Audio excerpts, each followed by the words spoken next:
ጤና ይስጥልን ውድ አድማጮቻችን፣ ይህ አራዳ ኤፍኤም 95.1 ነው።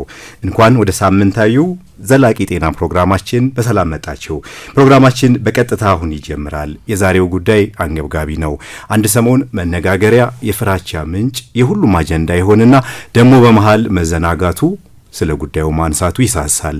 በእርግጥ ዓለም አቀፍ ትኩረቱም አሁን ብዙ እየተባለለት ነው። በአገር አቀፍ ደረጃ ግን ሂደቱ እና በየጊዜው የሚወጡ ሪፖርቶችም እያስደነገጡ ይገኛሉ። ስለምንድነው ማለታቸው አይቀርም። ስለ ኤችአይቪ ኤድስን ስናነሳ በሀገራችን የነበረውን በጣም ብዙ ትዝታዎች፣ አስፈሪዎች፣ የመረጃው መዛባት፣ ከበሽታው በላይ ብዙ የተወራለት ደግሞ በዛ ልክም ብዙ የተሰራለት ብዙ ለውጥም የመጣበት እንደሆነ ይታወሳል። ዛሬ ይህን ጉዳይ ትኩረት አድርገን እንግዶች አሉን። በዘርፉ በጣም ባለሙያዎች ናቸው። ስለምን ተዘነጋ፣ አሁን ምን ላይ ነው፣ ወደፊት ምን ይደረግ የሚለው ደግሞ ዋና ትኩረታችን ነው። የፕሮግራማችን አጋር የሆነው ኤድስ ሄልዝ ኬር ፋውንዴሽን ነው። ኤኤችኤፍ ይባላል። በዓለም አቀፍ ደረጃ በዘርፉ በጣም ብዙ እየሰራ የሚገኝ ነው። በኢትዮጵያም በርካታ ጉዳዮችን ከዘርፉ ጋራ ብዙሃኑን ሕክምናውን እንዲያገኙ፣ ምርመራ እንዲያገኙ፣ መድኃኒትም እንዲሰራጭ በነጻ ተደራሽነቱን እያከናወነ ይገኛል። ከድርጅቱ የመጡ የዘርፉ ባለሙያዎች ስቱዲዮ እዚሁ ይገኛሉ። በቅድሚያ እንኳን በሰላም መጣችሁ። እንኳን ደህና መጣችሁ። እንኳን ደህና ቆየ። የኤችአይቪ ኤድስን ሁኔታ ስናነሳ መቼም ወደ ኋላ ኢትዮጵያ ውስጥ በዓለም አቀፍ ደረጃም በጣም ብዙ ትዝታ ነበረው አይደል? በጣም ብዙ ገጽታዎች ነበሩት። ብዙ ተብሎለታል። ሰው የሚርቅበት ጊዜም ነበረ። አስፈሪነቱም በዛው ገጽ ነበረና እንደው ትውስታው ምን ይመስላል? መልካም፣ ራሴን ከማስተዋወቅ ልጀምር ልመለስ ነው ስለሳተኝ። እሺ፣ ቢኒያም ባዩ ባላለው በሙያ ደረጃ የህብረተሰብ ጤና ስፔሻሊስት ነኝ። በኤድስ ሄልዝ ኬር ፋውንዴሽን ደግሞ የፕሪቬንሽን እና አድቮኬሲ ስራዎችን በማስተባበርና በመስራት ላይ ይገኛለሁኝ። እጅግ በጣም አመሰግናለሁኝ። ልመለስ ነበር ወደ ማስተዋወቁ ትዝታውን ጭረን። ዶክተር እሺ፣ አመሰግናለሁ። እኔም ስሜ ዶክተር ሜሊያ ጌታቸው እባላለሁ። በሙያ ጠቅላላ ሐኪም ነኝ። በኤኤችኤፍ ውስጥ ደግሞ በተለይ ደግሞ ለአዲስ ክሊኒክ የጤና አስተባባሪ ወይም ሜዲካል ኮኦርዲኔተር ሆኜ እየሰራው እገኛለሁ። እጅግ በጣም አመሰግናለሁኝ። ጥሩ ቆይታ ይኖረናል። ብዙ ጉዳዮች እናነሳለን። ተጨባጭ መረጃዎች ደግሞ እናንተ ጋር አሉ።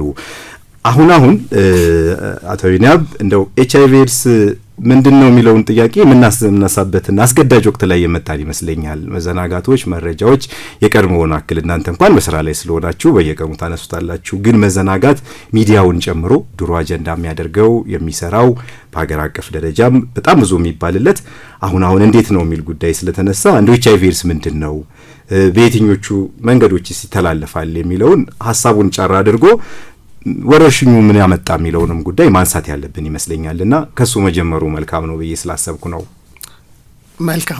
መልካም እንግዲህ ወደ አነሳኸው ጥያቄ ስንመለስ ኤችአይቪ ኤድስ ምንድነው የሚለውን ጉዳይ ስንመለከት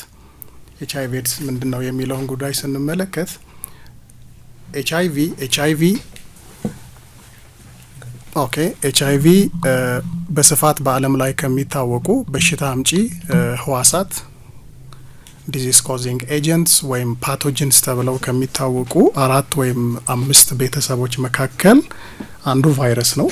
ስለዚህ ቫይረስ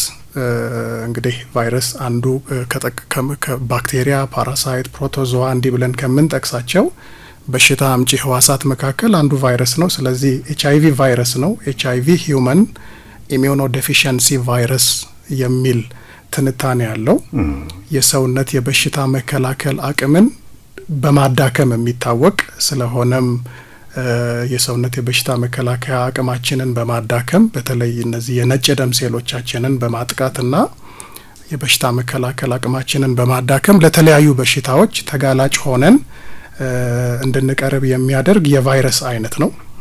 ስለዚህ ይሄ የቫይረስ አይነት በሰውነታችን ውስጥ በተለያየ ምክንያት ሊገባ ይችላል።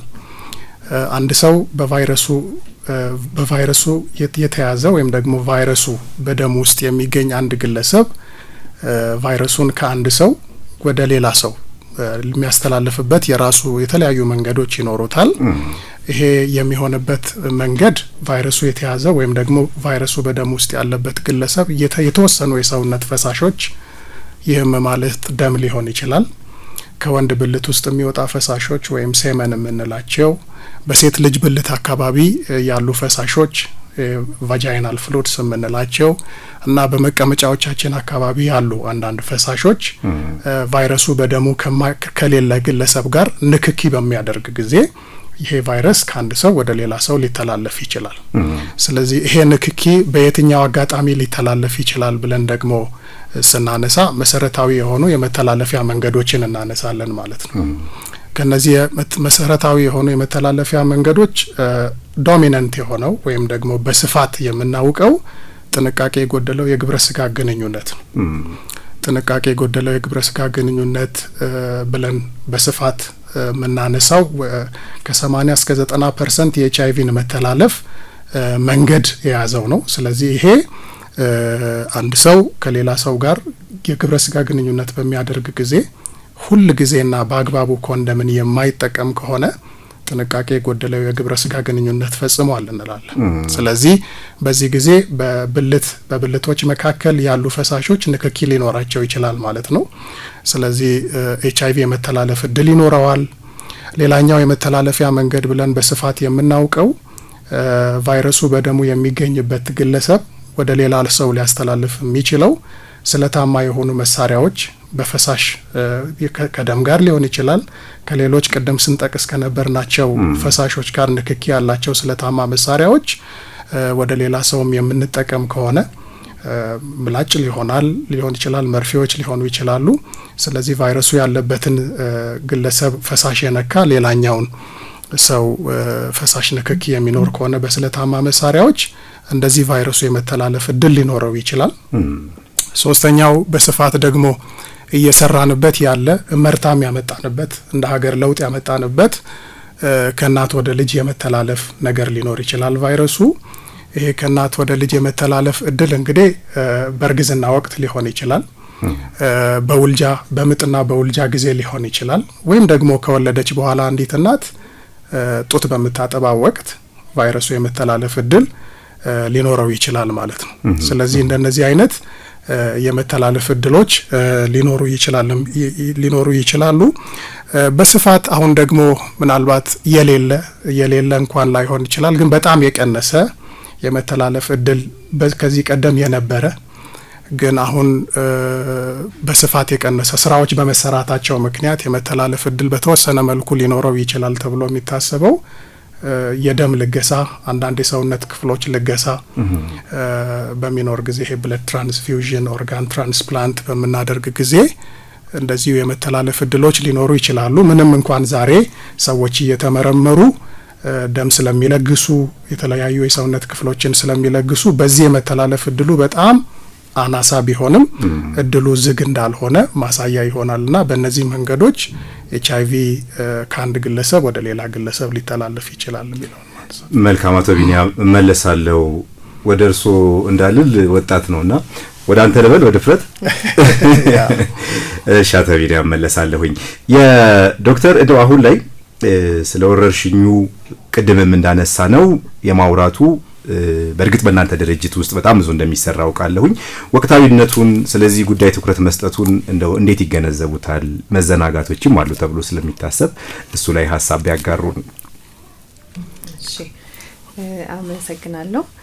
ያው እንግዲህ እንደ ሀገር ወይም በዓለም አቀፍ ደረጃም ያው ኤችአይቪ ስርጭትንም እንደ ማህበረሰብ ጤና ችግርነቱን በ2030 እንቀርፋለን ብለን ተነስተን አላማዎችን ይዘን በመስራት ላይ እንገኛለን። ስለዚህ ይሄንን በምንል ጊዜ 395 የሚሉ ሀሳቦች ይነሳሉ።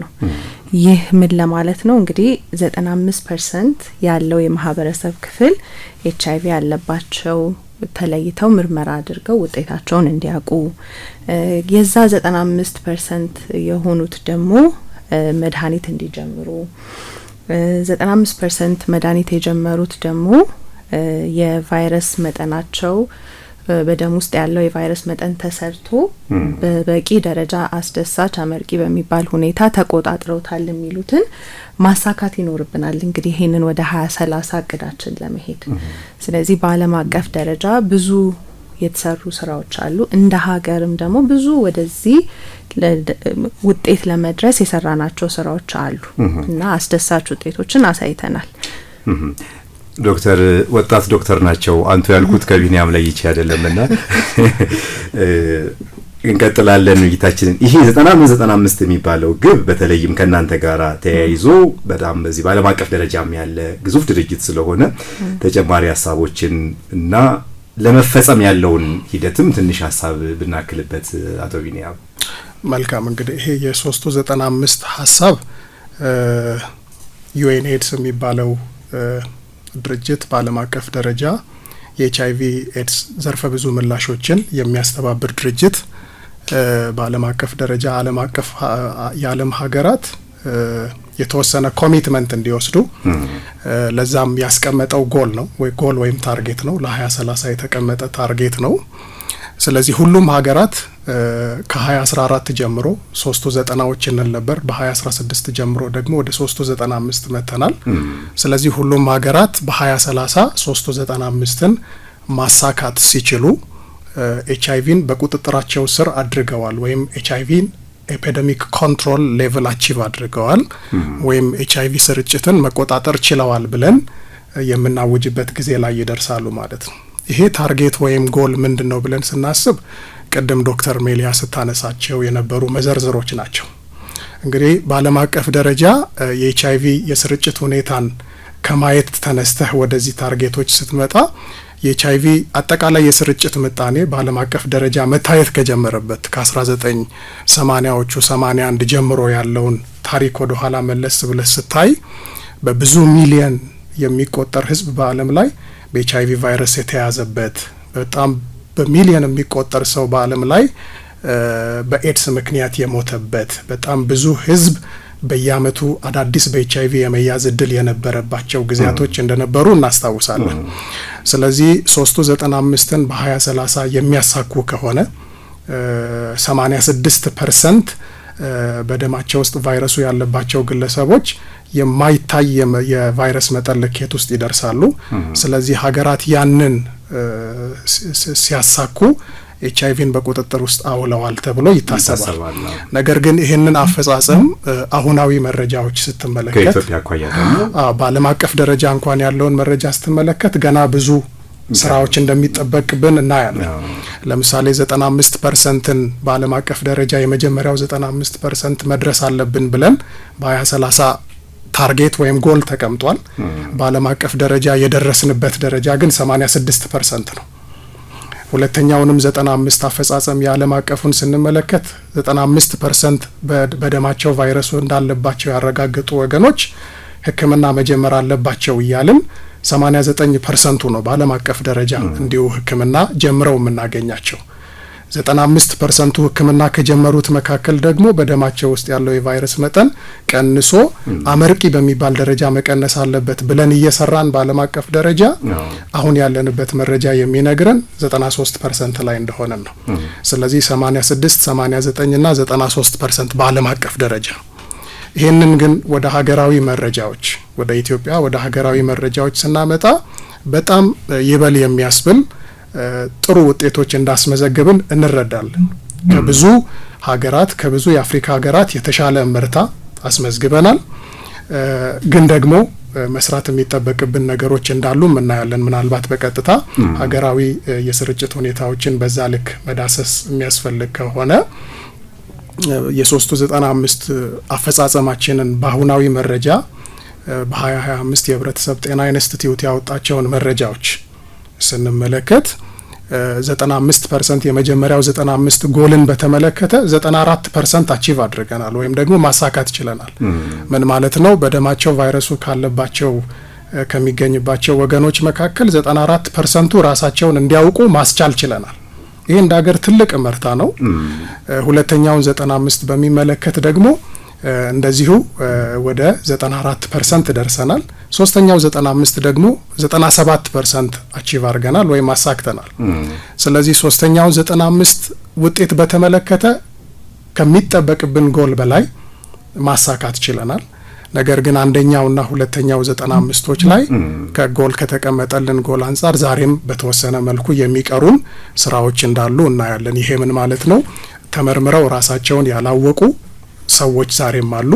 ተመርምረው ራሳቸውን ካወቁ መካከል ደግሞ የጸረ ኤችአይቪ ሕክምና ያልጀመሩ ሰዎች ዛሬም አሉ። ስለዚህ በመጀመሪያውና በሁለተኛው 95 ላይ ትልቅ ስራ እንደሚጠበቅብን እንረዳለን ማለት ነው። መልካም። ጣቢያችን አራዳ ኤፍኤም 95.1 ውይይታችን የጤና ጉዳይ አንገብጋቢ የሆነው ደግሞ መዘናጋት እንዳይታይበት ብዙ እየተባለለት የሚገኘው የኤችአይቪ ኤድስ ጉዳይ ነው። ስርጭቱ አንድምታው ዓለም አቀፍ ትኩረቱ ምን ይመስላል የሚለውን እያነሳን ቆይተናል። እንግዶቻችን ሰፊ መረጃ እየሰጡ ነው። እጅግ በጣም እናመሰግናለን። ወደ ሌላው መረጃ ስናልፍ እንግዲህ አቶ ቢኒያምም እንዳነሱት ዶክተርም እንዳከሉበት ወደ መከላከል ስትራቴጂው ማንሳቱ በጣም ጠቃሚ ነው ብለን እናስባለን። ኤኤችኤፍ አጋር ድርጅታችን ነው ፕሮግራሙ ወደ እናንተ ፕሮግራሙ እንዲደርስም ድጋፍ ያደረገ ስለሆነ በዚሁ አጋጣሚ እጅግ በጣም እናመሰግናለን። ሰፊ ስራንም ትኩረት ሰጥቶ እንደ ሀገርም እየሰራ እንደሆነ በዓለም አቀፍ ደረጃም ሰፊ ስራዎችን እያዳረሰ የሚገኝ ድርጅት ነው። እንግዲህ የሱ የመከላከል ስትራቴጂ አንድ ሁለት ተብለው ሊቆጠሩ የሚችሉ ናቸው። በኢትዮጵያ ውስጥ በቁጥር የሚገለጹ ያረጋቸው ድጋፍ እንክብካቤዎችም ከዚህ ከስትራቴጂው ሶስቱንም ቅድም በማሟላት በመመርመር በመድኃኒትም እንደገና ደግሞ ድጋፍና ክትትል በማድረግ ረገድም ስትራቴጂዎቹን ትንሽ ማንሳት ስላለብን የተወሰነ ብትሩበት። መልካም። ወደ እኔ ከመጣ እድሉ እንግዲህ ቅድም ስናነሳ እንደነበረ በሀገር አቀፍ ደረጃ ኤችአይቪን የመከላከል ስትራቴጂዎች አሉን። ይሄ ኤችአይቪን ለመከላከል የምንጠቀመው ስትራቴጂ ወይም አፕሮች የዚህ የጥምር መከላከያ አፕሮች ወይም ደግሞ ኮምቢኔሽን ኤችአይቪ ፕሪቬንሽን ብለን የምንጠራው ነው። የኮምቢኔሽን ኤችአይቪ ፕሪቬንሽን በአማርኛ እንግዲህ በቀላሉ ለማስረዳት አድማጮቻችንን በኤችአይቪ ሳይንስ ውስጥ ወይም ደግሞ ኤችአይቪን ከመከላከል አንጻር ብቸኛ የምንለው የመከላከያ ዘዴ የለም። 1 2 3 እና ከዚያ በላይ የመከላከያ ዘዴዎች ናቸው እንጂ ያሉን ብቸኛ መከላከያ መንገድ ይሄ ነው ብለን የምንጠራው ዘዴ የለንም። ስለዚህ ይሄ የመከላከያ መንገዶቻችን ጥምር የመከላከያ መንገዶች ወይም ደግሞ ኮምቢኔሽኖችን ነው የምንጠቀም። እዚህ ውስጥ ያሉ ጥምር የመከላከያ ዘዴዎቻችን መካከል የመጀመሪያው ማን ነው ብለን ስናስብ አንዱ የሰው ልጅ ለኤችአይቪ ያለው ተጋላጭነትን ባህሪ ማስተካከል ላይ የሚሰራ አፕሮች ነው። ይሄ ቢሄቪየራል ቼንጅ ኤንድ ኮሚኒኬሽን ስራዎች የምንላቸው። ስለዚህ ሰዎች በባህሪያቸው ምክንያት ለኤችአይቪ ያላቸውን ተጋላጭነት መቀነስ ላይ የምንሰራቸው ስራዎች አሉ። ሰዎች ግንዛቤያቸው ስለ ኤችአይቪ ያላቸው ግንዛቤ አናሳ ከሆነ ሰዎች ስለ ኤችአይቪ መተላለፊያ መንገዶች እውነታ ያላቸው እውቀትና አመለካከት ያነሰ ከሆነ ኮንደምን በአግባቡ ላይ ይጠቀሙ ይችላሉ። ስለዚህ ኮንደምን የማይጠቀሙ ስለ ኤችአይቪ ምንነት የማያውቁ ከሆነ ኤችአይቪ መተላለፊያ መንገዶችን የማያውቁ ከሆነ መከላከያ መንገዶችን የማይጠቀሙም አጋላጭ የሆኑ ባህሪያት ውስጥ ይገባሉ። ሱሳሱሶች ሊጠቀሙ ይችላሉ። የተለያዩ ሱሶች ውስጥ ሊገቡ ይችላሉ። አልኮሆል፣ ሺሻ የመሳሰሉት። ስለዚህ እነዚህ ደግሞ የግብረ ስጋ ግንኙነት በሚያደርጉ ጊዜ ኮንደምን እንዳይጠቀሙ ያደርጋቸዋል። ስለዚህ በአቻላቻ አስተምህሮች በኮንደም እንዲጠቀሙ በማስተማር በእንደዚህና በመሳሰሉት ስራዎች ግንዛቤ በመፍጠር በማህበረሰብ ውስጥ ሰዎች ለኤችአይቪ ያላቸው ተጋላጭነት የሚቀንስበት የቢሄቪየራል ቼንጅ ኮሚኒኬሽን ስራዎች እንሰራለን ማለት ነው። አንዱ ኤችአይቪን የምንከላከልበት መንገድ እሱ ነው። ግንዛቤን፣ እውቀትን፣ አመለካከትን በመቀየር ለኤችአይቪ ያላቸውን ተጋላጭነት የባህሪ ተጋላጭነት መቀነስ ላይ እንሰራለን። እንደ ሀገር ሁለተኛው ኤችአይቪን ለመከላከል የምንሰራው ስራ ሰዎች እንዲመረመሩ በማስቻል እናቶች ሊሆኑ ይችላሉ። ማንኛውም ሰው እንዲመረመርና ራሱን እንዲያውቅ በማድረግ ኮንደም እንዲጠቀም በማድረግ ቅድመና ድህረ መጋለጥ ሕክምናዎችን በመስጠት ሰዎች ራሳቸውን አውቀው ከኤችአይቪ ራሳቸውን እንዲጠብቁ በማድረግ የመከላከያ መንገዶችን የምንሰራበት ነው። ባዮሜዲካል ብለን የምንጠራው የሁለተኛ የመከላከያ የጥምር መከላከያ ስልት አለን። ሶስተኛው ስትራክቸራል ብለን በሀገር ደረጃ የምንተገብረው ነው። ስትራክቸራል ማለት ምን ማለት ነው? ማህበራዊ ሊሆኑ ይችላሉ፣ ፖለቲካዊ ሊሆኑ ይችላሉ፣ በአስተዳደር መዋቅር ሊሆን ይችላል። ለኤችአይቪ አጋላጭ ሊሆኑ የሚችሉ ጉዳዮችን እየፈተሹ መስራት ማለት ነው። ለምሳሌ HIV የሚመራበት ፖሊሲ ማነቆዎች ካሉ መፍታት ሊያስፈልግ ይችላል። ከህግ አካላት ጋር ይሄ ጥቃት የደረሰባቸው ግለሰቦችን ከመንከባከብ አንጻር ችግር ካለ ይሄን ፈትሾ መስራት ሊያስፈልግ ይችላል። ስለዚህ ጥቃት የጾታን መሰረት ያደረገ ጥቃት የደረሰባቸውን ሰዎች እንክብካቤ እንዲያገኙ ከማድረግ አንጻር ችግር ካለ መስራት ሊያስፈልግ ይችላል። ስለዚህ እንደዚህ ቢሄቪየራል ባዮሜዲካል እና ስትራክቸራል የሆኑ ስራዎችን በመስራት በሀገር አቀፍ ደረጃ የኤችአይቪ መከላከል ስራዎችን እንሰራለን። ስለዚህ የኛም ድርጅት ኤችኤፍ ኢትዮጵያም እነዚህ በሀገር ደረጃ የተቀመጡ የጥምር መከላከያ ዘዴዎችንና ስልቶችን ተከትሎ ነው ፕሮጀክቶችንም ፕሮግራሞችንም የሚነድፈው ማለት ነው። ስለዚህ በእነዚህ ፕሮቶኮሎች ውስጥ ገብቶ መከላከል ስራዎችን ይሰራል። በጣም አመሰግናለሁ አቶ ቢኒያም፣ ዘርዘር ያሉ መረጃዎችን ነው የሰጠህን። ዶክተርን የቆጠብኳት ነው ወደ በኋላ በጣም ሰፋ ያሉ ቆይታዎች አሉ በተለይ ከዘርፋ ጋር ተያይዞ፣ ግን እዚህ ላይ የምታኪው ካለ ሀሳብ መጨመር እንችላለን። ስትራቴጂው በጣም ሲነሳ በፊት እንደ በማህበራዊ ግንኙነት በተለይም ለህብረተሰቡ ቅርብ በሆኑ እድሮች ከዚህ በፊት ተመርመሩ እያሉ በጣም ይገፋፋሉ። ያው የስትራቴጂው ማስፈጸሚያ ማህበረሰቡ ጋር ይወርድና በጣም ለማስፈጸም ይመቻል። አሁን ከነሱ ጋር የሚደረግበት አሁን ደግሞ የሰርግ ወቅቱም ወደፊት እየመጣ ነው። ጥንዶች በጣም ወደ ጋብቻ የሚሄዱበት ማህበራዊ ግንኙነቱን እንደው ይሄንን ነገር ተግባራዊ ለማድረግ በሚያስችል መንገድ የመስራት ነገሩ ላይ ትንሽ ቢጨመርበት። ሌላው ከናንተ ድርጅት አኳያ በጣም የሚሰራበት ገርልስ አክትስ የሚባል ነው በአማርኛ እንግዲህ የልጃገረዶች ፕሮግራም ይባላል አቅም በቀጥታ እሱ ላይም አንድ ስትራቴጂ አድርጋችሁ እንደ ፕሮግራምም ስለምትጠቀሙበት እሱንም ማንሳቱ ጠቃሚ ነው በሚል የኛውንም እንድታክልበት ሐሳቡን ያነሳውት። አብሮ ተያይዞ ጥያቄ በጣም ደረደርክብኝ እንዳለባል የቅድሚያ የሚሰጣቸው የህብረተሰብ ክፍሎችም አሉ። በጣም ትኩረት ሰጥቶ እናንተ ድርጅት ላይ ተሞክሮዎችም አሉ። ከዚህ በፊትም በሰራናቸው ፕሮግራሞችና ዝግጅቶች ከናንተ ጋር ተጠቃሚ የሆኑ እነዚህ የህብረተሰብ ክፍሎች አሉ። እነዚህን ሶስቱን አሰናስለን ብናነሳው መልካም። ዘርዘር ያሉ ሰፋ ያሉ ግን ወደ ሶስት የሚጠቀለሉ አይነት ጥያቄዎች ነው ስታነሳልኝ የነበረው። ተከታታይ ያረኩ ባለ ሲነሱ የነበሩ ጥያቄዎች እንደዛ ይመስላሉ። እንግዲህ ከዚህ ቀደም ምናልባት ከ10 አመት ወይም ደግሞ ከሁለት አስርት አመታት በፊት የኤችአይቪ ስርጭት በኢትዮጵያ ውስጥ የነበረው አይነት ገጽታ የለም። ዛሬ እሱ የለም። ምናልባት 2010ን እንኳን እንደ አንድ የመረጃ ማነጻጸሪያ ቤንችማርክ አድርገን ብንወስደው በአገር አቀፍ ደረጃ የነበረው የስርጭት ምጣኔ 1.26 የነበረው ዛሬ ከ1% በታች ሆኗል። ስለዚህ በአገር አቀፍ የስትራቴጂክ እቅዳችን ውስጥ እንደተካተተው ኤችአይቪ በሀገር ደረጃ በስርጭት መልክ በዚህ በወረርሽኝ መልክ ያለውን ወደ ቁጥጥር አምጥተነዋል። ስለዚህ ያኔ በወረርሽኝ መልክ በነበረው ገጽታ ልክ ስራዎች አይሰሩም። አሁን ባለው የወረርሽኝ ልክ ወረርሽኙን የሚመጥኑ ስራዎች ነው የሚሰሩት። ይሄ ምን ማለት ነው?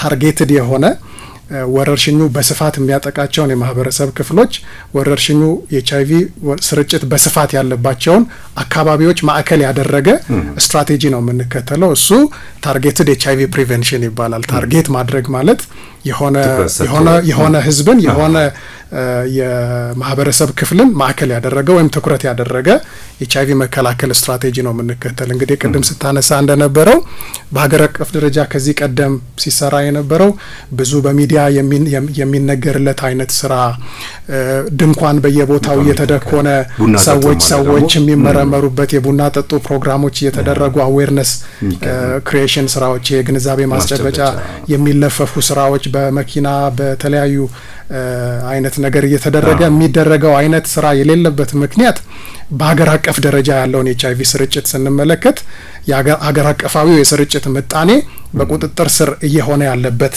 እንድምታ አለ። ይሄ የስርጭት ምጣኔ ግን በተለያየ መልኩ የተለያየ መልክ አለው። በተለያየ ክልል የተለያየ መልክ አለው።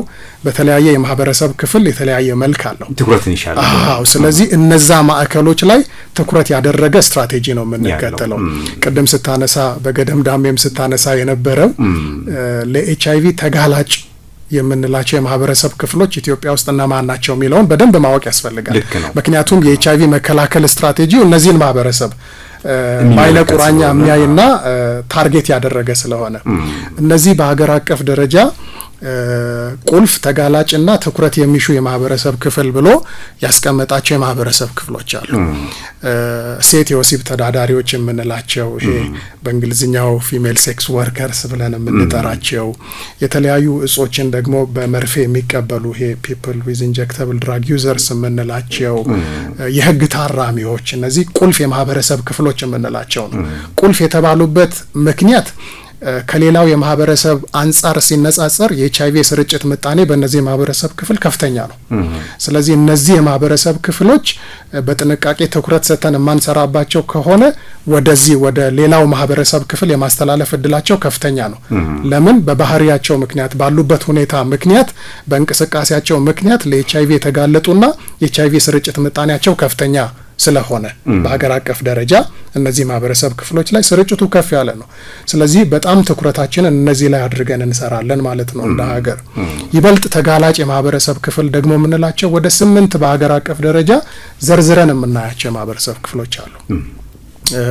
እነዚህ ባሎቻቸው የሞቱባቸው ሴቶች ወይም ደግሞ ሚስቶቻቸው የሞቱባቸው ባሎች ሊሆኑ ይችላሉ። የረጅም ርቀት አሽከርካሪዎች ሊሆኑ ይችላሉ።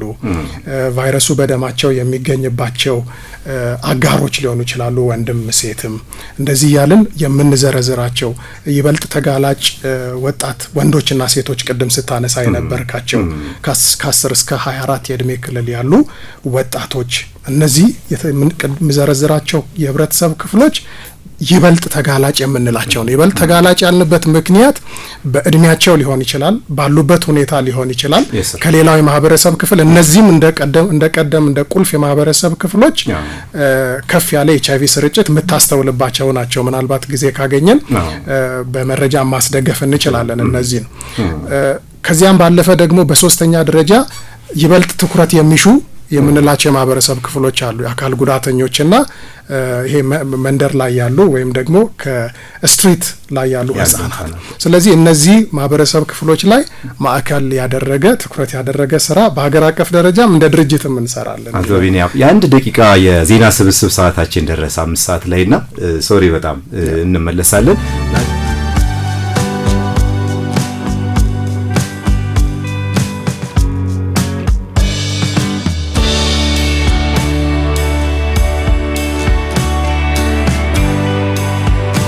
ጣቢያው አራዳ ኤፍኤም፣ ጉዳያችን ስለ ጤና ወቅታዊ ጉዳይ ላይ ያተኩረን።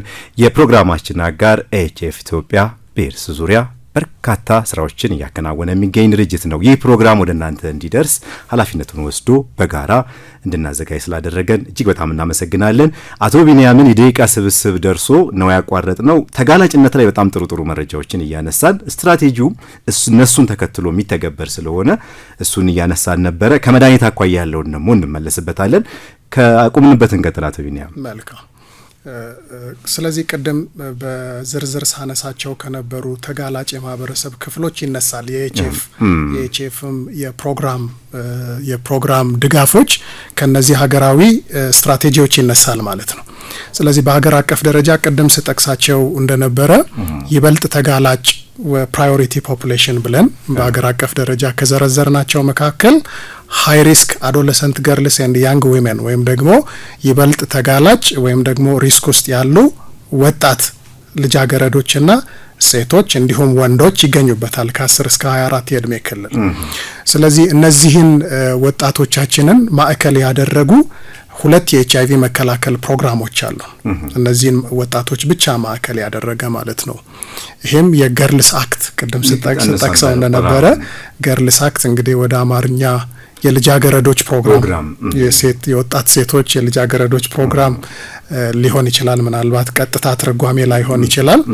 ሌላው ደግሞ ያንግ ፒፕልስ ፕሮግራም ብለን የምንጠራው ወጣቶች ወንዶችም ሴቶችም ያካተተ ፕሮግራም አለን። እስከ ቅርብ ጊዜ ድረስ ገርልስ አክትም ያንግ ፒፕልስ ፕሮግራምም ብለን የምንሰራቸው ፕሮግራሞች ትምህርት ቤትን ማዕከል ያደረጉ ነበረ። ገርልስ አክት ለምሳሌ በአዲስ አበባ ዩኒቨርሲቲ ውስጥ ያሉ ተማሪዎች ወጣቶችን፣ በአድማስ ዩኒቨርሲቲ ውስጥ ያሉ ወጣት ተማሪዎችን፣ በንፋስ ስልክ ቲቪቲ ኮሌጅ ውስጥ ያሉ ወጣት ሴቶች ተማሪዎቻችንን ማዕከል ያደረገ ፕሮግራም ነበረን።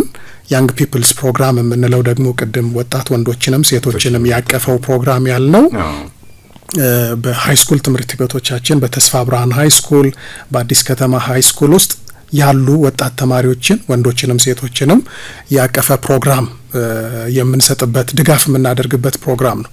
ምንድነው ገርልስ አክት ወደሚለው በተወሰነ መልኩ ማብራሪያ ስንመጣ ቅድም በጠቀስኳቸው ከፍተኛ ትምህርት ተቋማት ዩኒቨርሲቲዎችና ኮሌጆች አሁን ደግሞ በቅርብ ጊዜ ከትምህርት ቤት ውጭም ወጥተን ከትምህርት ውጭ ያሉ ወጣት ሴቶችም የሚገኙበት ፕሮግራም አድርገነዋል።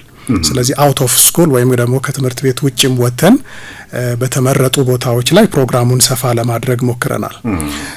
ሴቶች በተፈጥሮ እንግዲህ ቅድም ስለ ስርጭት ስናወራ አሁን ባለን የቅርብ መረጃ እንኳን በሀገር አቀፍ ደረጃ መረጃዎችን ስንመለከት ወደ 601,039 የሚያክል በደማቸው ቫይረሱ የሚገኝባቸው ወገኖች አሉን እንደ ሀገር።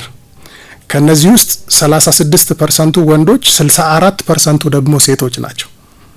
ስለዚህ ምንድነው ይሄ መረጃ የሚነግረን ብለን ስናስብ ሴቶች ሳይንሱ ከሚነግረንም ባሻገር ሀገራዊ መረጃዎች የሚያስረዱን ሴቶች ለኤችአይቪ ይበልጥ ተጋላጮች እንደሆኑ ከወንዶች ይልቅ እንደውም እስከ ቅርብ ጊዜ ያለን መረጃ 3-4 እጥፍ ሴቶች ከወንዶች ይልቅ በኤችአይቪ የመያዝ እድላቸው ከፍተኛ ነው። እነዚህን ሴቶች ደግሞ በእድሜ ደረጃ ከፋፍለን ስንመለከት ከ10 እስከ 24 ያለው የወጣትነት እድሜ ክፍል ከሌሎቹ ሴቶች የተለየ በኤችአይቪ የመያዝ እድላቸው ከፍ ያለ ነው። ስለዚህ እነዚህ ወጣቶች ደግሞ የት ነው ያሉት ብለንም ስንመለከት ትምህርት ቤት ያሉ አሉ፣ ከትምህርት ቤት ውጭ ያሉ አሉ። ስለዚህ ትምህርት ቤት ውስጥ ፕሮግራም ያስፈልጋል፣ ከትምህርት ቤቶች ውጭ ያሉ ፕሮግራሞች ያስፈልጋል። ለዛ ነው በዚያ ልክ ፕሮግራሞቻችንን ቀርጸን እየሰራን ያለ ነው። ትምህርት ቤቶች ውስጥ ከፍተኛ ትምህርት ተቋማት፣ ከትምህርት ቤት ውጭ ደግሞ ያሉ በብዛት ሴቶች የሚገኙባቸው ቦታዎች ላይ ይህን ፕሮግራም ወስደን እየሰራን እንገኛለን። ምንድነው በመሰረታዊነት የዚህ ፕሮግራም ጽንሰ ሀሳብ ሴቶች በተለያየ ምክንያት ተፈጥሮን ጨምሮ ከወንዶች አቻዎቻቸው ይልቅ ለኤችአይቪ ተጋላጭ ስለሆኑና እየተጋለጡም ስለሆነ በኤችአይቪ በሌሎች የስነ ተዋልዶ ጤና ችግሮች እየተጎዱብን ስለሆነ ከትምህርት ቤት የማቋረጥና ትምህርት ትተው የመውጣት እድላቸውም ከፍተኛ በመሆኑ ምክንያት ኢምፓወር ማድረግ አለብን። ኢኮኖሚካሊ ኢምፓወር ማድረግ አለብን በተቻለ መጠን። ለዚህም ማሰልጠን ሊያስፈልግ ይችላል፣ ማስተማር ሊያስፈልግ ይችላል፣ ያቻላቻ ትምህርቶች የተለያዩ ስልጠናዎችን መስጠት ሊያስፈልግ ይችላል። ኢምፓወር ማድረግ አለብን በኖሌጅ ደረጃ። ስኮላርሺፕ ፕሮግራሞችን መስጠት ያስፈልጋል። በጣም የተጎዱ ትምህርታቸውን መቀጠል ያልቻሉ በኢኮኖሚ ምክንያት ካሉ እነዚያን እየመለመልን አቅም በፈቀደ መጠን የስኮላርሺፕ ፕሮግራም ይሰጣል። ለምሳሌ በዚህ ሰዓት ወደ 10 የሚጠቁ የስኮላርሺፕ ፕሮግራም በኤችኤፍ ድጋፍ የሚያገኙ የዩኒቨርሲቲ ተማሪዎች አሉን። ከነዛ መካከል 4ቱ ግራጁዌት አድርገዋል በስኮላርሺፕ ፕሮግራም ውስጥ። ስለዚህ ኢኮኖሚካሊ ኢምፓወር እናደርጋለን፣ ስኮላርሺፕ ፕሮግራም እንሰጣለን፣ የተለያዩ ስልጠናዎች እናመቻችላቸዋለን። ስልጠናዎችን ሌላ አካላት ጋርም እየሄዱ እንዲያገኙ እናደርጋለን ማለት ነው። ስለዚህ ኢኮኖሚካሊ ኢምፓወር እናደርጋቸዋለን፣ ስኮላርሺፕ ፕሮግራሞች እንሰጣቸዋለን። በደማቸው ውስጥ ደግሞ ቫይረሱ የሚገኝባቸው ወገኖች የሚገባቸውን አገልግሎት እነ ዶክተር ሜሊያ ከሚመሯቸው የክሊኒክ ክፍሎች ጋርም እያገናኘን ሕክምና የሚያገኙበትን መንገድ እናመቻቻለን ማለት ነው። ተመሳሳይ የሆነ ፕሮግራም ወንዶቹም ጋር በዚህ ልክ እንሰራለን። ለምሳሌ በጣም በትልቅ ማንሳት እንደው በድፍረት ማንሳት የሚቻለው ሴቶች ልጆቻችን በተለይ ትምህርት ቤት ያሉ ወጣቶች የንጽህና መጠበቂያ ቁሳቁስ በማጣታቸው ምክንያት ለተለያዩ አጓጉል ባህሪያት ይጋለጣሉ። ሳንቲም የላቸውም መግዛት። ዛሬ ያን ለመግዛት ሳንቲም ያስፈልጋል። ከፍ ያለ ነው የሳንቲም ዋጋው እየጨመረ ነው። ስለዚህ አላስፈላጊ ነገር ውስጥ ኢንደልጅ ማድረግ የመግባት ሳንቲሙን ፍለጋ። ስለዚህ እንደነዚህ አይነት ሰዎችን መልምሎ በቀጣይነት የሴት ልጅ ንጽህና መጠበቂያ ቁሳቁሶችን ድጋፍ እናደርጋለን። ድጋፍ ማድረግ ብቻ ሳይሆን አዲስ አበባ ዩኒቨርሲቲ ላይ ትልቅ የሰራ ነው ስራ ዩኒቨርሲቲው ራሱ በተወሰነ መልኩ ይሄ ሪዩዘብል ወይም ደግሞ አጥቦ ተመልሶ መጠቀም የሚቻል አይነት የሴት ልጅ ንጽህና መጠበቂያ ቁሳቁሶች ማምረት የሚቻልበትን 2 ማሽኖች ለዩኒቨርሲቲው ድጋፍ አድርገናል። ስለዚህ ቀጣይነት ባለው መልኩ ይሄ ድጋፍ እነዚህ አካባቢ ይቀጥላል ማለት ነው። ይሄ በኤችኤፍ እየተሰራ ያለ ስራ ነው። በጣም አመሰግናለሁ። በጣም ዘርዘር ያሉ ወርደው መሬት ላይ ያሉ ያሉትን ነገሮች ለማየት የሚያስችል እና ለመከላከል ያለውን ስትራቴጂ በደንብ ነው የተገለጸው። አቶ ቢኒያም በድጋሚ አመሰግናለሁ። እንግዲህ አይምጣ ነው መከላከሉ መመርመሩ እንደተጠበቀ ሆኖ ከመጣ በኋላ ደግሞ ዋናው ትኩረት የጸረ ኤችአይቪ ኤድስ መድኃኒት ህክምናውን መጀመሩ ግድ ነው። በዚህ ሂደቱ ውስጥ የዘርፉ ጠበብት ነች ዶክተር ሜሊያ ወደ አንቺ ልመጣ ነውና ቅድም ብያኔ ሰተነዋል ኤድስን መከላከዩን እና አጠቃላይ ነገሩን። አሁንም ይሄኛው እንደው መሰረታዊ ነገርም ስለሆነ በእንግሊዘኛ በእናንተ አጠራር ART ነው የምትሉት የተቀናጀ እንክብካቤ የጸረ ኤችአይቪ ኤድስ መድኃኒት ህክምና እንደው እሱ ምንድነው? በኤችአይቪ ኤድስ ዙሪያ ጤና ላይ ያለው ዋናው ጠቀሜታስ ምንድነው የሚለውን እሱን ብናነሳው። እሺ አመሰግናለሁ። ያው እንግዲህ የጸረ ኤችአይቪ ህክምና ምንድነው የሚለውን እሱን በመጀመሪያ ወደ ማንሳት ስንሄድ የተለያዩ መድኃኒቶች በአንድ እንክብል ውህድ ተደርገው ቫይረሱ በደማቸው ለሚገኙ ታካሚዎች እንደየመድኃኒቱ አይነት እንደየመድኃኒቱ ደረጃ በቀን አንድ የሚወሰድ ሊሆን ይችላል፣ ጧትና ማታ የሚወሰድ ሊሆን ይችላል። እንደየደረጃው የሚሰጥ የኤችአይቪን የቫይረስ መጠን በሰውነት ውስጥ ለመግታት የሚሰጥ መድኃኒት ነው። ጠቀሜታው እንግዲህ ያው ቅድም ማይ ኮሊግ ቢኒያም አንስቶታል። ያው ኤችአይቪ ቫይረስ እንግዲህ አንድ የሰውነታችን ውስጥ ሲገባ የራሱ የሆነ የላይፍ ሳይክል የምንለው ወይም የህይወት ዑደት አለው። ደማችን ውስጥ ከገባ በኋላ ከዛ አንዷን የነጭ ደም ሴል ሲይዝ ከዛ ወደ ሌሎቹ ሲዛባ እያለ የራሱ የሆነ ላይፍ ሳይክል አለውና የተለያዩ መድኃኒቶች አሉ የዚህ የህይወት ውደት ውስጥ ወይም ላይፍ ሳይክል ውስጥ ታርጌት አድርጎ የሚሰራ የተለያየ ቦታ ላይ የሚሰሩ መድኃኒቶች አሉ። ሶ እነሱን በአንድም በሁለትም በሶስት ቦታን ታርጌት የሚያደርግ መድኃኒት ውህዶች በአንድ እንክብል ተሰርተው ያው ለታካሚ ይሰጣል ማለት ነው። መልካም። ከዚህ ከመድኃኒት ጋር ሲያያዝ እንግዲህ ተጓዳኝ በሽታ ያለባቸው በጣም አሉ። የሳምባ ነቀርሳ አጣዳፊ ነው ይባላል ኤችአይቪ ስላለበት፣ ሌሎች ተጓዳኝ በሽታዎችም አሉ። ይሄ ደግሞ የመድኃኒት አወሳሰድና አጠቃቀሙን የተለየ ጥንቃቄ እንዲኖረው የሚያስችል ይመስለኛልና ኤችኤፍ ኢትዮጵያ ይሄንን አጣጥሞ በመስጠት ከተቀናጀ እንክብካቤ ጋር በማጣመር ረገድ የመድኃኒት አቅርቦት ስርጭቱን እነዚህን ሰዎችን ታሳቢ አድርጎ መስጠት ላይ እንዴት ነው የሚለው ላይ ሐሳብ ብታነሺ ዶክተር። እሺ በሁለት በኩል ማየት እንችላለን። ምንድነው ያው ኤችአይቪ ቫይረስ በመኖሩ በራሱ ያው ኤችአይቪ ቫይረስ እንግዲህ ቅድም እንደተባለው የህመም መቋቋም አቅማችንን የሚያሳንስ የህመም አይነት ነው ወይም ኢንፌክሽን አይነት ነው። ስለዚህ የህመም መቋቋም አቅማችን እያነሰ በሚሄድበት ጊዜ ለተለያዩ ተጓዳኝ ህመሞች ራሱ እንጋለጣለን። ለምሳሌ ከኢንፌክሽን አንስቶ ቲቢ ሊሆን ይችላል፣ የሳምባ ምች ሊሆን ይችላል፣ የተለያዩ አንጀትን የሚረብሹ ተቅማጥ የሚያመጡ ህመሞች ሊሆን ይችላል። ወደ ከፋው ስንሄድ ደግሞ እስከ ካንሰር ድረስ እንደ የኤችአይቪው ደረጃ እስከ ካንሰር ድረስ የሚያደርሱ ተጓዳኝ ኢንፌክሽኖች ተጓዳኝ ህመሞች ሊመጡ ይችላሉ። ስለዚህ ያ እንዳይሆን አሁን ላይ አንድ ሰው ኤችአይቪ ቫይረስ በደሙ ሲገኝ ወዲያውኑ CD4 እናይና ያው CD4 ምንም አይነት ደረጃ ላይ ቢሆን አሁን ላይ ቫይረሱ ሲገኝበት ወዲያውኑ ወደ ህክምና ሄዶ ጸረ ኤችአይቪ ህክምና መጀመር አለበት። ይሄ ወዲያውኑ መጀመሩ እነኚህ ተጓዳኝ ህመሞች እንዳይመጡ በራሱ ይረዳል። ከዚህ ጋር አብሮ ተያይዞ ማንሳት አለብን ብዬ የማስበው በደማቸው ውስጥ ኤችአይቪ ኤድስ ያለባቸው ህፃናት ሊኖሩ ይችላሉና እነሱ ደግሞ የተለየ ጥንቃቄም እንክብካቤም ይኖራል። እንደው መድኃኒቱና ህፃናት እንዴት አይነት ህክምና ነው የሚያስፈልጋቸው፣ መድኃኒቱንስ እንዴት ነው የሚጀምሩት የሚለው አንዱ ሌላው ሐሳብ ይመስለኛል። ያው ኤችአይቪ እንክብካቤ ስንል ቅድም የተቀናጀ እንክብካቤ ብለዋል። ያው እንደ የእድሜ ክልላችን የሚያስፈልገን ድጋፍ በጣም ሰፋ ያለ ነው፣ የተለያየ ነው። ነገር ግን ኤችአይቪ በራሱ ያው መድኃኒት ብቻ ሳይሆን ሰፋ ያለ ሁለገብ የሆነ ማለት ሆሊስቲክ የሆነ አፕሮች ያስፈልገዋል። ህክምናው ሳይሆን ከመጀመሪያው ከምርመራው ጀምሮ የተለየ ካውንስሊንግ ወይም ደግሞ የምክር አገልግሎት ያስፈልገዋል። አንድ ሰው ኤችአይቪ ቫይረስ በደሙ ከተገኘበት በኋላ ከመድኃኒት ጋር የሚኖረው ቁርኝት እንዴት ነው? መድኃኒቱን ለመውሰድ ራሱ ተግዳሮት የሚሆኑ ነገሮች አሉ ወይ?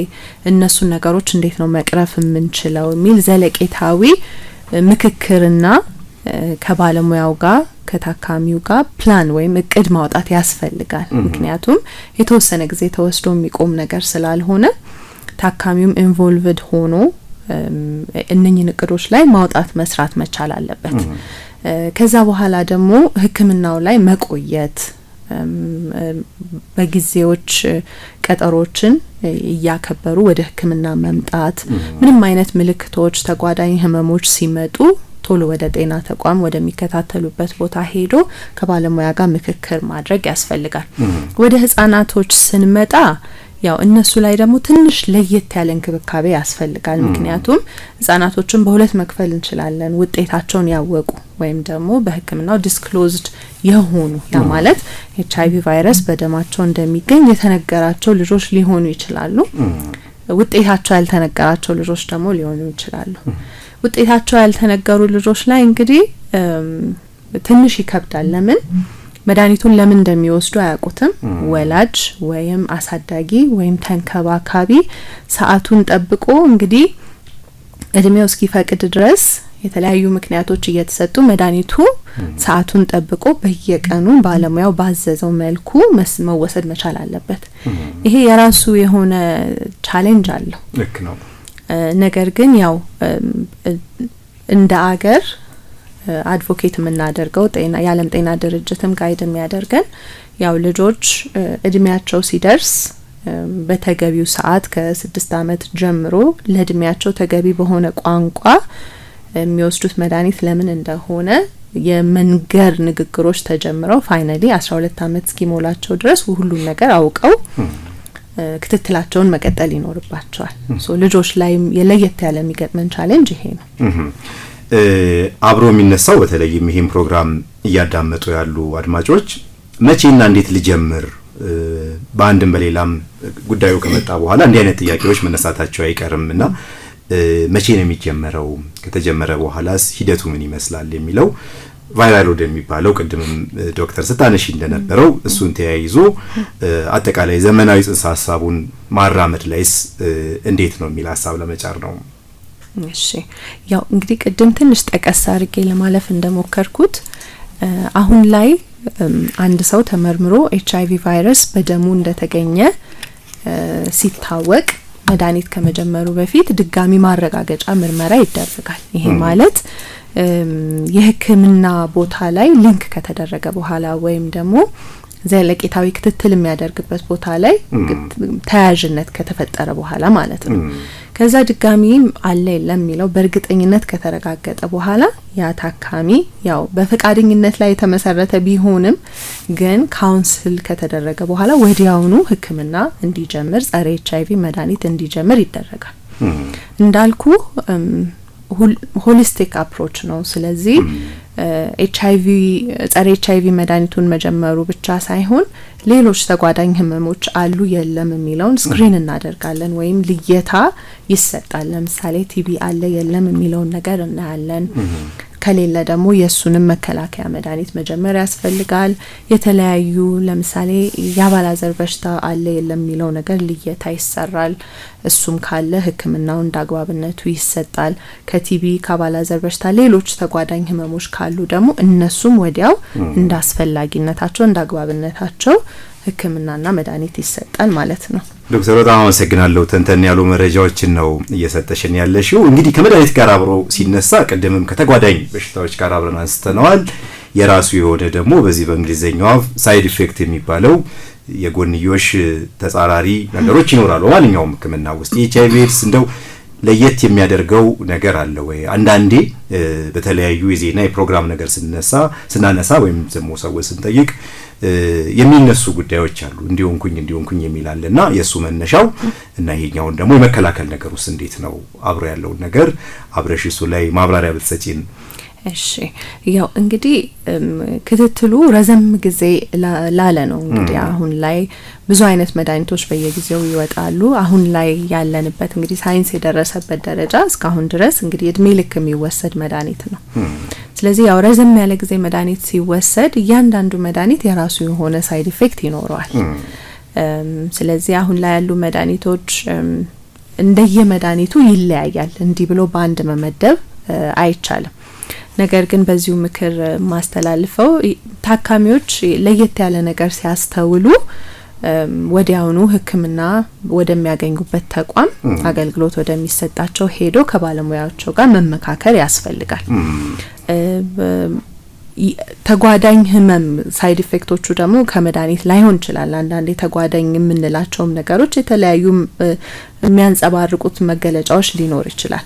ስለዚህ ያንን የተለያዩ ምርመራዎች እያደረገን CD4 የሚለውን እያየን ቅድም አንስተዋል ቫይራል ሎድ በአመት አንዴ የሚሰራ ምርመራ ነው። ያ ማለት የሚወሰደው መድኃኒት በአግባቡ ስራውን እየሰራ ነው ወይ፣ ቫይረስ መጠኑን በደንብ ዝቅ አድርጎ ይዞታል ወይ የሚለውን ነገር በአመት አንዴ እየተሰራ ክትትል ሲደረግ መታየት ይኖርበታል ማለት ነው። ስለዚህ ይሄንን ነው የምመክረው። ቀደም ደግሞ አንዲቴክተብል ወይም ደግሞ አንዲቴክተብል አንትራንስሚተብል የሚል ዘመናዊ ጽንሰ ሐሳብ የሚል ነገር አንስተሃልና ይሄ እንግዲህ ወደ አማርኛው ስንቀይረው የማይታይ መጠን ያ ማለት ቫይራል ሎድ አንድ ታካሚ በአመት አንዴ የሚሰጠው ምርመራ ላይ በትክክል ከወሰደ በአግባቡ በሰዓቱን ጠብቆ በቀን በቀን ከወሰደ የቫይረስ መጠኑ የማይታይ መጠን እናደርሰዋለን። ይህ ማለት መሳሳት የሌለብን ምንድነው የማይታይ ደረጃ ደረሰ ማለት ቫይረሱ ከሰውነት ወጥቷል ማለት ሳይሆን ሰው ሰራሽ በሆነው ማሽን ያቺን አማውንት ኦፍ ደም ሲሰራ የቫይረስ መጠኑ በጣም ዝቅተኛ ሆኗል። ይሄ ምን ፈልገው ውጤት ነው። ያ ማለት ግን ወጥቷል ማለት አይደለም። መሳሳቶች እንዳይፈጠሩ ብዬ ነው። ግን ምንድነው አሁን ሳይንሶች ጥናቶች የሚያሳዩት አንድ ቫይረሱ በደሙ የሚገኝ ግለሰብ የማይታይ የቫይረስ መጠን ደረጃ ላይ ሲደርስ ወደ አጋሩ ቫይረሱን የማስተላለፍ እድሉ በጣም ዝቅተኛ ነው። እሱም ቢሆን ግን ያው ሙሉ ለሙሉ አያስተላልፍም የሚለውን እርግጠኛ መሆን አንችልም። ግን የማስተላለፍ እድሉ በጣም ዝቅተኛ ነው። ስለዚህ ይሄ በራሱ ትልቅ ነገር ነው። እንደ ሰከንደሪ መከላከያ ወይም እንደ ሰከንደሪ ፕሪቨንሽን ማየት እንችላለን። ምንድነው አንድ ግለሰብ መድኃኒቱን በአግባቡ ከወሰደ ቫይረስ መጠኑ የማይታይ ደረጃ ከደረሰ ማህበረሰቡን የህይወት አጋሩን ከቫይረሱ ራሱ መከላከል ይቻላል። እንደው አብሮ ከመድኃኒት ጋር አብሮ የሚነሳው ዶክተር እዚሁ ላክልና ተያያዥም ስለሆነ የመድኃኒት መውሰድ ጊዜ ያው አንዳንዴ መዘናጋቶች አሉ፣ አለመውሰድ አለ፣ በመሐከል ማቋረጥ አለ። እነዚህ ችግሮች ደግሞ አጠቃላይ ጤናው ላይ ሊያስከትል የሚችለው ተጽዕኖ እንዳለ ይታወቃልና እንዲህ አይነት ጉዳዮች ሲያጋጥሙ ምን መደረግ አለበት? እየተጠቀሙ ያሉም እንደገና ደግሞ ለመጠቀምም በሂደት ላይ ላሉትም በጣም ጠቃሚ ስለሆነ ችግሩ ስላለ ብዬ ነውና እሱ ላይ ሐሳብሽን ፈልገን ነው። አዎ ያው እንግዲህ ረጅም ጊዜ ነው የሚወሰደው መድኃኒቱ። ስለዚህ እንደየእድሜ ክልሉ የራሱ የሆነ ችግሮች ይገጥማሉ። ለምሳሌ ቀደም እንደገለጽኩት ልጆች ላይ ውጤታቸውን ባለማወቅ የሚወስዱበትን ምክንያት ባለማወቅ ያው መዘናጋትም ሊኖር ይችላል። ጥቅሙም ስለማይረዱት አንዳንዴ መተውም ነገር ሊኖር ይችላል። ወደ ወጣትነትም ስንመጣ ፒል ፋቲግ የምንለው መሰላቸት፣ መድከም፣ አንዳንዴም ተስፋ የመቁረጥ ነገሮች ይመጣሉና ይሄንን በብዙ መልኩ እንዴት ነው መቅረፍ እንችላለን ወይም ማገዝ እንችላለን። ለምሳሌ እንደ ኤችኤፍ የወጣቶች ያቻላቻ ፕሮግራም አለን። ያ ማለት በእድሜ ክልል ለያይተን እንደዚህ አይነት ተግዳሮት የሚገጥማቸውን ወጣቶች ሰብስበን ተሞክሮ እንሰጣለን፣ ትምህርት እናስተምራለን። መድኃኒቱን ለምንድነው የሚወስዱት የሚለውን ነገር ከሱ አለፍ ብለን ደግሞ የተለያዩ የህይወት ክህሎቶችን ለማስጨበጥ እንሞክራለን። በዚሁ የህይወት መስመር ያለፉ እንደ ሮል ሞዴል ሊሆኑ የሚችሉ ወጣቶችን ደግሞ እዛው ላይ ተሞክሯቸውን እያጋሩ እንደዚህ አይነት ችግር የሚገጥማቸውን ወጣቶችን በተሳካ ሁኔታ መድኃኒት አወሳሰዳቸውን አስተካክለው የተሻለ ፖዚቲቭ ሊቪንግ እንዲኖራቸው እናንጻለን ማለት ነው። መልካም በጣም አመሰግናለሁኝ። ጣቢያችን አራዳ ኤፍኤም ነው። ጉዳያችን ደግሞ ከኤችአይቪ ጋር የተያያዘ አጋር ድርጅታችን ኤችኤፍ ነው። በጣም እናመሰግናለን። ወደ ስትራቴጂና ወደ መደምደሚያ ጥያቄዎች እናመራ ነው። ቅድም በኤችአይቪ ኤድስ አጠቃላይ ግንዛቤው ላይ በደንብ ተነስቷል። በጣም አቅመ ደካሞች መክፈል ለማይችሉት ላይ ትኩረት ሰጥቶ በጣም ይሰራል ድርጅቱ። እንደዚሁም ደግሞ የዘላቂነት ላይም ትኩረት ሰጥቶ እየሰራ ነው የሚገኘውና አጠቃላይ እኔ እጄ ላይ ያለው መረጃ ከተሳሳትኩ ታርሙኛላችሁ። ኤችኤፍ ኢትዮጵያ በ19 የሚጠጉ የጤና ተቋማት እየሰራ እንደሚገኝ ያገኘሁት መረጃ ከ83000 በላይ በዘርፉ ያሉትን በማገልገል ላይ እንደሚገኝ እንግዲህ ይሄ ቆየት ያለ መረጃም ከሆነ አቶ ቢኒያም ታስተካክለኛለህ። ከስትራቴጂና ከዘለቄታዊ አኳያ ከመደገፍ አኳያ ድርጅቱ ያለበትና ቀጣይ እያደረገ ያለውን ሐሳብ በመቋጫነት ማንሳት እንችላለን። መልካም ጥሩ መረጃዎችን ያነሳው። ብዙ የተሳሳተከውም ነገር አለ ብዬ አላስብም። ኤችኤፍ ኢትዮጵያ እንግዲህ መቀመጫውን ሎስ አንጀለስ ያደረገ በዓለም አቀፍ ደረጃ በ50 ሀገራት በአፍሪካ ውስጥ ደግሞ በ15 ሀገራት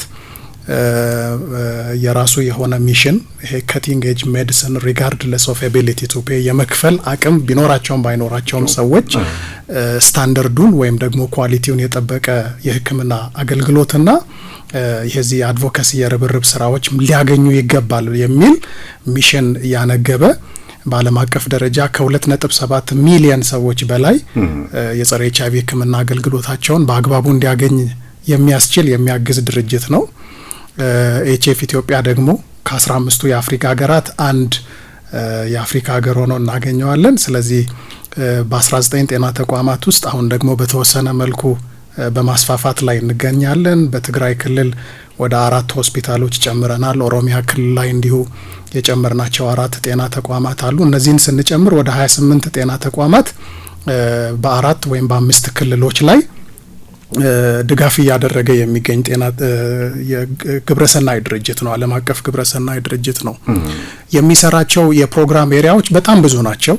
ቅድም ዶክተር ሜሊያም እኔም በዚህም ስናነሳቸው የነበሩ የፕሮግራም ኤሪያዎች ድጋፍ እናደርጋለን። የኤችአይቪ መከላከል ፕሮግራሞች ላይ ድጋፍ እናደርጋለን። መከላከል ከግንዛቤ ጀምሮ ግንዛቤን ከማስጨበጥ ኢኮኖሚክ ሰፖርት ከማድረግ ስኮላርሺፕ ፕሮግራሞች መስጠት፣ ኮንደም በራሱ ተቋሙ አስመጥቶ ኮንደምን በነጻ አለ ሳንቲም ወይም ደግሞ አለ ክፍያ ለሚመለከታቸው ተጋላጭ ማህበረሰብ ክፍሎች እንዲሰራጭ በማድረግ ጤና ሚኒስቴርን ጨምሮ ሌሎች የፌዴራል ተቋማትና ጤና ተቋማት ኮንደም እጥረት በሚያጋጥማቸው ጊዜ ያቅሙን ያክል ኮንደምን በነጻ በማሰራጨት የኤችአይቪ መከላከሉን ስራ ድጋፍ የሚያደርግ የኤችአይቪ ምርመራ አገልግሎት ደግሞ ጋፕ በሚኖር ጊዜ የሚችለውን ሁሉ ድጋፍ የሚያደርግ ስልጠናዎችን በስፋት የሚሰጥ ባለሙያዎችን በጤና ተቋማት የሚመድብ ጤና ሚኒስቴርም ሆነ ጤና ተቋማት ድጋፍ በሚሹ ጊዜ በአስፈላጊው ጉዳይ ላይ ድጋፍ የሚያደርግ የሕክምና አገልግሎትን በተመለከተ ቅድም ሚሽኑን ስናነሳ እንደነበረ ምንም አይነት መጓደል ወይም ደግሞ መስተጓጎል ታካሚዎቻችን እንዳይገጥማቸው የሚያደርግ የደሃ ተብለው የተመለመሉ ታካሚዎች ሲኖሩና መክፈል ሲያቅታቸው የሚያስፈልጋቸውን አገልግሎት የትኛውም ጤና ተቋማት በተለይም ደግሞ ይሄ ከኛ ጋር ትብብር የሚያደርጉ ጤና ተቋማት ጋር ሪፈር በማድረግ ያ ጤና ተቋም መስጠት የማይችለው አገልግሎት ግን የሚያስፈልጋቸው ባለሙያው ሲያምን ሪፈር አድርጎ ክፍያ ከፍለን የተለያየ አገልግሎት እንዲያገኙ የምናስችልበት ፕሮግራም ያለበት ነው። ከዚህ ባለፈ ደግሞ ሰፋ ያለ የአድቮካሲ ስራዎች የሚሰራበት ተቋም ነው። የአድቮካሲ ስራዎች እንደ አንድ ትልቅ ማንሳት የሚቻለው ምናልባት እንደ መደምደሚያም የሚሆነው ኤችአይቪን ለመከላከል የሚያስፈልገውን የኤችአይቪ ፖሊሲ ስራዎች ሁሉ በአገር አቀፍ ደረጃ ድጋፍ እያደረገ የሚገኝ ተቋም ነው። እጅግ በጣም አመሰግናለሁ ዶክተር። እንደው ምክር ሀሳብም ይኖራል መድኃኒቱን ጀምረው በሂደት ውስጥም ያሉ ከድርጅቱ ጽንሰ ሀሳብ አኳያ የመጨረሻ መልእክትሽን ለሚመለከተውም አካል እያዳመጡ ላሉ አድማጮቻችንም እንደው ደግሞ መዘናጋትም ካለ በሱ ዙሪያ እንደው ልብ ሊባል ይገባል የምትያቸውን ሀሳቦች ብታጋሪኝ። እሺ አመሰግናለሁ። ያው እንግዲህ ቅድም ቢኒያም እንደገለጸው ተጋላጭ የሆኑ የማህበረሰብ ክፍሎች የሚለውን ዘርዝረናል። ስለዚህ እነሱን በመመርመር ውጤታቸውን እንዲያውቁ የሚል ምክር ሰጣለሁ አንደኛ። ሁለተኛ ደግሞ ሕክምና ላይ ወይም ጸረ HIV ሕክምና መድኃኒት እየወሰዱ ያሉ ታካሚዎች ያው እንግዲህ የመድኃኒት ቁርኝትን አጠናክረው ሕክምናቸው ላይ ሪቴንሽን እንለዋለን ዘለቄታዊነት ያለው ሕክምና ላይ የመቆየት ሂደት እንዲኖራቸው የቫይረስ መጠን ምርመራቸውን ውጤታቸውን እየተከታተሉ የማይለካ ወይም የማይታይ ቫይረስ መጠን ደረጃ ላይ እንዲያደርሱ እላለሁ። ያው እንግዲህ ልጆችን ደግሞ ክትትል የሚያደርጉላቸው ወይም ጸረ HIV መድኃኒት የሚወስዱ ልጆች ካሉ ደግሞ እድሜያቸው በፈቀደ ልክ እንደ ግንዛቤያቸው እየታየ ውጤታቸው እንዲነገራቸው እና እነሱም መድኃኒት የመውሰድ ኃላፊነት ወስደው ክትትላቸው እንዲያጠናክሩ የሚል ምክር አስተላልፋለሁ። እጅግ በጣም አመሰግናለሁ። ጣቢያችን አራዳ FM 95.1 ጉዳያችን ስለ ጤና እንነጋገር ርዕሰ ጉዳያችን ወቅታዊው የኤችአይቪ ኤድስ ጉዳይ አንገብጋቢነቱ፣ አሳሳቢነቱ፣ የመከላከል ሂደቱና ሊደረግ በሚገባው ጥንቃቄና በመድኃኒት አጠቃቀም ዙሪያ ሰፋ ያሉ ምክረ ሀሳቦችን እዚህ ስቱዲዮ ተገኝተው አቶ ቢኒያም የህብረተሰብ ጤና ባለሙያ ናቸው፣ የዘርፉ ላይ እየሰሩ የሚገኙ ናቸው። ዶክተር ሚሊያ ከህክምና ጋር ተያይዞ ሰፋ ያሉ መረጃዎችን እጅግ በጣም አጋርታችሁናል። እጅግ በጣም አድርጌ አመሰግናለሁ። ኤችኤፍ ኢትዮጵያ የፕሮግራሙ አጋር ነው። በዘርፉ በርካታ ስራዎችን እያከናወነ የሚገኝ በርካቶችን እያገዘ የሚገኝ ተቋም ነው። ከአራዳ ኤፍኤም ጋር አጋር በመሆን አብረን ስለሰራን እናመሰግናለን። ቀጣይ መሰል ውይይቶችን ይዘን እንቀርባለን። ውይይቱን በመምራት ኤልያስ ተክለወልድ አብሬያችሁ ቆየው። ቀሪ ፕሮግራም ከአራዳ ኤፍኤም 95.1 ይቀጥላል። የጥበብ ሞገድ እየተንጎራደዱ ነው፣ ልቀቁልን እያሉ ነው። ናቲ ቴክኒሻናችን ነበረ። ናቲ ሩኖታ ነው። እጅግ በጣም እናመሰግናለን። አድማጮች ሀሳብ አስተያየታችሁን ስለ ድርጅቱ ማወቅ የምትፈልጉት ነገር ጥቆማዎችን እንደዚሁ ብታጋሩን መልሰን የምናገናኛችሁ ይሆናል። ይህ አራዳ ኤፍኤም 95.1 ውለው የሚያመሹበት ሬዲዮ ጣቢያ ነው። ይቀጥላል።